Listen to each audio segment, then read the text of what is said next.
আসসালামু আলাইকুম। Math magic x ব্যাকবেঞ্চের YouTube চ্যানেলে তোমাদের সবাইকে স্বাগতম। আমি বলেছিলাম যে আমি বিজ্ঞানেরও একটা ম্যারাথন ক্লাস দিব, কিন্তু আমার নিজেরও পরীক্ষা থাকার কারণে ক্লাসটা আমার পক্ষে দেওয়া সম্ভব হবে না হয়তো। এর জন্য আমি এখানে বাছাই করে মাত্র 5টা অধ্যায় পড়বো, এবং ওই অধ্যায়ে কোন ইম্পর্টেন্ট টপিকগুলো পড়বো ওইগুলো হচ্ছে আমি এখন একটা একটা করে বলে দিব।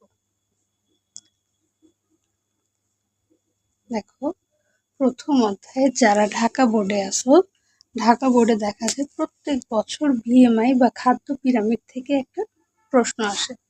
তো সব বোর্ডের জন্যই তুমি প্রথমে হচ্ছে খাদ্য উপাদান যে 6টা আছে এটা খুব ভালোভাবে পড়বা, খাদ্য পিরামিড পড়বা, 4টা যে ধাপ কোথায় কোনটা বসে এটা পড়বা, বিএমআই নির্ণয় পড়বা, খাদ্য সংরক্ষণ করে কিভাবে।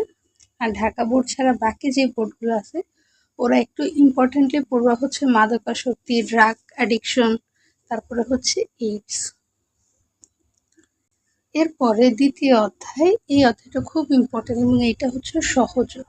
এখানে পড়বা হচ্ছে পানির ধর্ম, আর এই যে জলজ উদ্ভিদ ও প্রাণীর জন্য পানির গুরুত্ব, এটা গয় অথবা ঘয়ের মধ্যে আসে।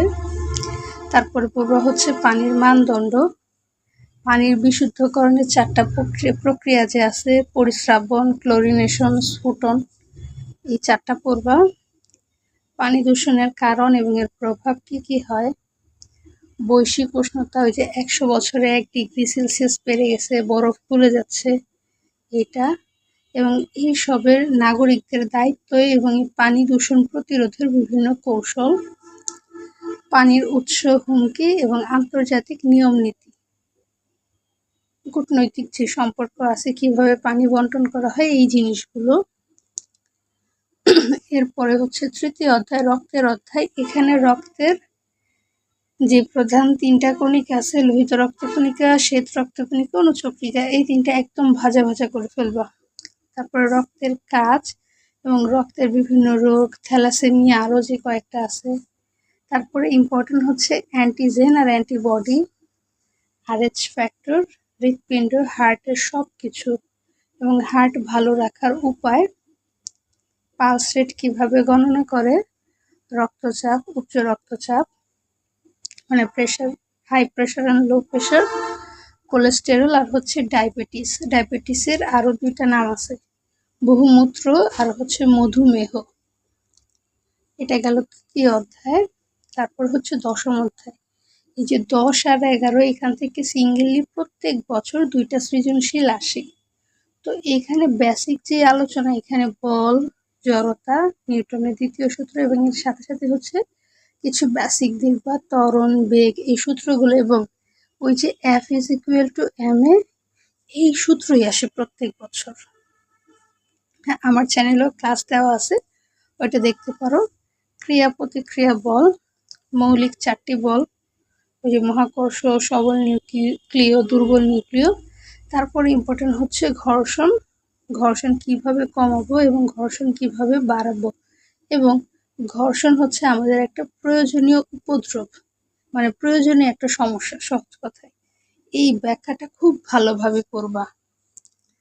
তারপরে হচ্ছে 11 অধ্যায়, যে 11 অধ্যায়ে বিদ্যুৎ বিলের যে অঙ্কটা আছে, এই যে ক্ষমতা সমান সমান 1000 দিয়ে ভাগ করে, তোমার হচ্ছে ওয়াটকে কয়টা আছে ওই কোয়ান্টিটি, আর হচ্ছে সময় কত ঘন্টা করে চলছে, এই সূত্রের এটা করবা।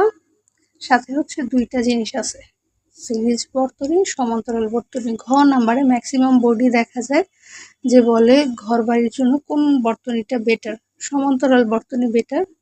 তারপরে আরেকটা ইম্পর্টেন্ট হচ্ছে তড়িৎ বিশ্লেষণ, এই যে বিকারের 2টা যে বিক্রিয়া সহ এটা মুখস্থ করে ফেলবা।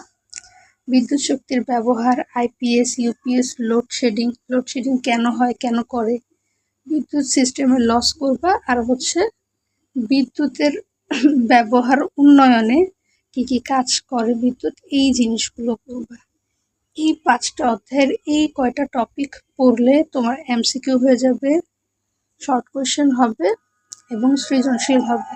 অ্যারাউন্ড 90+ মার্ক তুমি ইনশাল্লাহ পাবা। এতক্ষণ আমার সাথে থাকার জন্য ধন্যবাদ। আসসালামু আলাইকুম, ফি আমানিল্লাহ।